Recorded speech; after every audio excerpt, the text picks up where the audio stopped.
चल जल्दी रवि।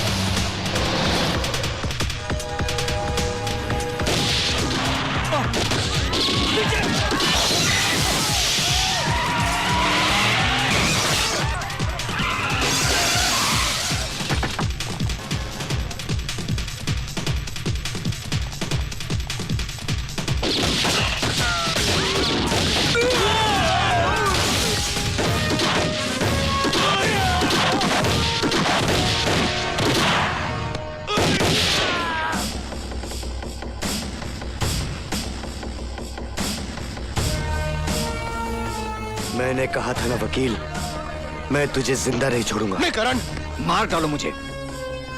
मुझे मारकर तुम अपनी पिता की मौत का बदला तो जरूर ले लोगे, लेकिन मेरी वजह से जो दाग उनके चरित्र पर लगा है वो तो वहीं मिटेगा, उसी अदालत में जहां वो लगा था। क्या तुम मुझे चंद घंटों की मोहलत नहीं दे सकते कि मैं वहां जाकर उन्हें बेगुनाह साबित कर दूं? उसके बाद तुम जो सजा मुझे देना चाहोगे ना, मैं उसे हंस के कबूल कर लूंगा। हाँ करण, रवि ठीक कह रहा है।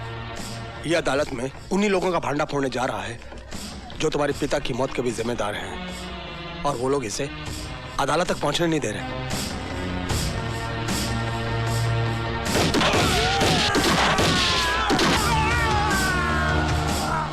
चल अदालत। दुनिया की कोई भी ताकत तुझे अदालत पहुंचने से नहीं रोक सकती।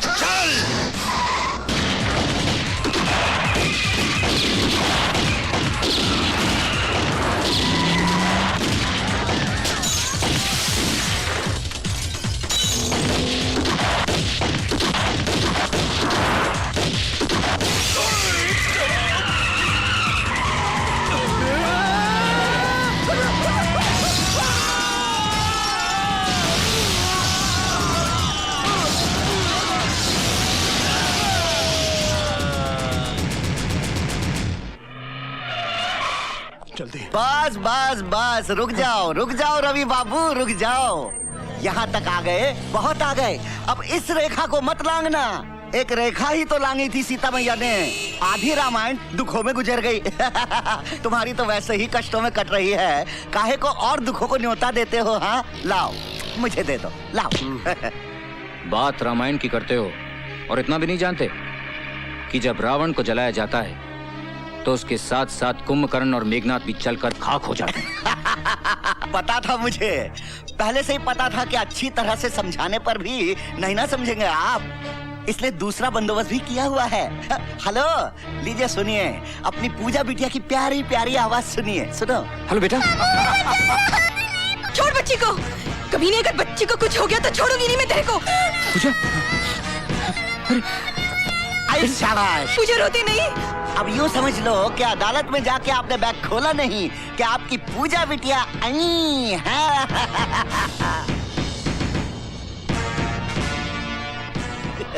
हरामजादे, तू क्या समझता है कि तू मौत का नंगा नाच नाचेगा तो मैं डर के अपने इरादे बदल लूंगा?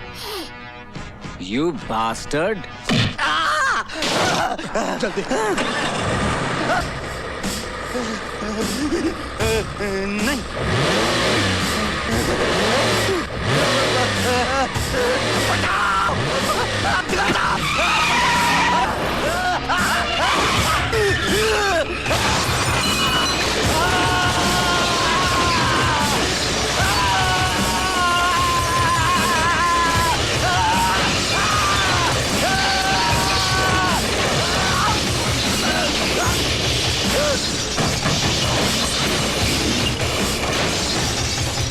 मुझे कुछ समझ में नहीं आ रहा मिलॉर्ड, क्या आज कमिश्नर सत्यप्रकाश को चरित्रवान साबित करके मिस्टर रवि वर्मा क्या हासिल करना चाहते हैं, जबकि एक दिन खुद इसी अदालत में खड़े होकर इन्होंने कमिश्नर सत्यप्रकाश को रिश्वतखोर साबित किया था और हमने इनकी जोरदार दलीलों पर तालियां बजाई थी। काश आपने वो तालियां नहीं बजाई होती। काश जिस दिन मैंने पहली बार झूठ को जिताया था और सच को हराया था, लोगों ने तालियों के बजाय मेरे मुंह पर थप्पड़ मार दिए होते तो आज ये नौबत नहीं आती। और अब तो ये आम बात है मिलॉर्ड कि झूठ बोलने वाले को ताली मिलती है और सच बोलने वाले को थप्पड़। और उस दिन यही हुआ था मिलॉर्ड। उस दिन मेरी झूठी दलीलों को सुनकर लोगों ने वाह वाह की थी और उस संत जैसे आदमी पर पत्थर मारे। और वो उधर जो मेरी मां बैठी हुई ना जज साहब, उसने मुझसे कहा था कि उस देवता को पत्थर मारने वाले हाथ लोगों के नहीं थे, मेरे थे। और उसने बिल्कुल ठीक कहा था जज साहब, ठीक उसी तरह जैसे सत्यप्रकाश जी का कत्ल फांसी के फंदे से नहीं हुआ था। उस कत्ल के असली मुजरिम वो थे जिन्होंने फंदे बनाने वाले हाथों को खरीदकर उनका खून करने के लिए भेज दिया। भाषण बहुत हो गया मिस्टर रवि वर्मा। अगर आपके पास कोई नाम है और उसके खिलाफ कोई सबूत है तो पेश कीजिए, वरना खामखा अदालत का वक्त बर्बाद मत कीजिए। हाँ है, मेरे पास हर वो सबूत है। लीजिए, उनके सारे काले कारनामों का कच्चा चिट्ठा मैं आज अदालत के सामने पेश करता हूं।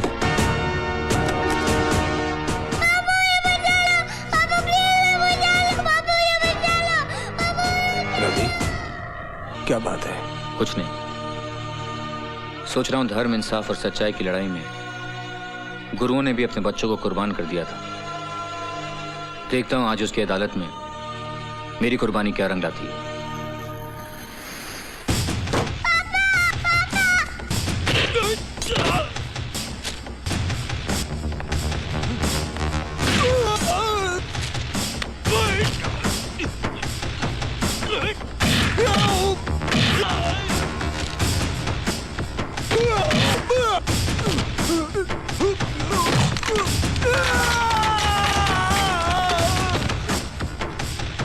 छोड़ बच्ची को, बहुत बुरा होगा तेरा। छोड़ बच्ची को, कभी नहीं। छोड़ दे बच्ची को, छोड़। बुरा।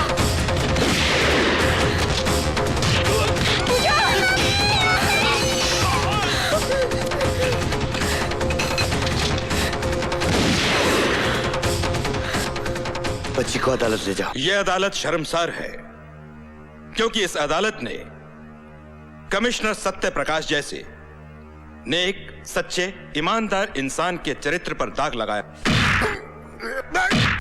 हम उनके मरणोपरांत उनसे क्षमा याचना करते हैं और कबूल करते हैं कि कभी कभी कानून भी अपराधियों की चालाकी में उलझकर गलती कर बैठता है।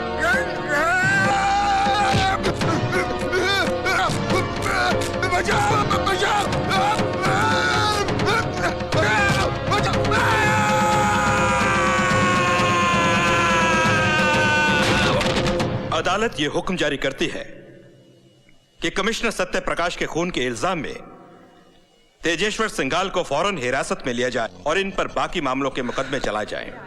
रवि, पूछा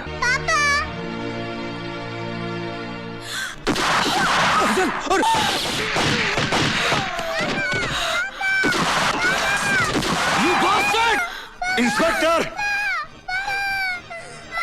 आगे मत बढ़ना।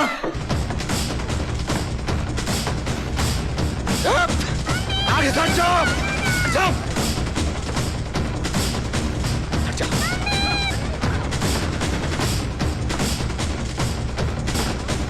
हट जाओ आगे से।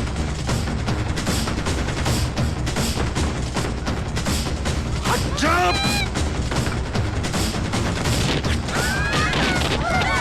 सिंघाल, पूजा को छोड़ दे।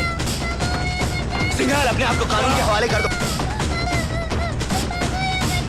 तुम यहां से बचकर नहीं जा सकते। होश करो, मैं कहता हूं।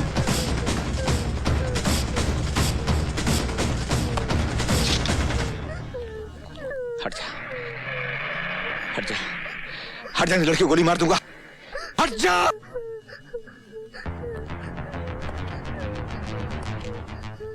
इंस्पेक्टर, बंदूक फेंक दे और अपने आदमियों से कह दे कि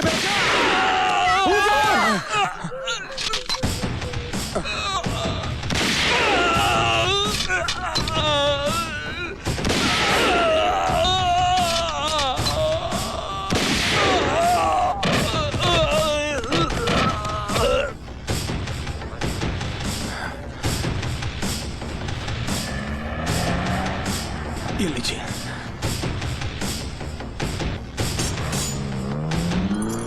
चलिए करण भैया। मेरा हिसाब फिर भी तुझ पर बाकी है वकील। हाँ, मुझे याद है, लेकिन इसके लिए तुम्हें जेल से छूट के आना पड़ेगा। और तू क्या समझता है, कानून मुझे छोड़ देगा? नहीं। हाँ, छोड़ भी सकता है, बशर्ते तुम्हें कोई अच्छा सा वकील मिले।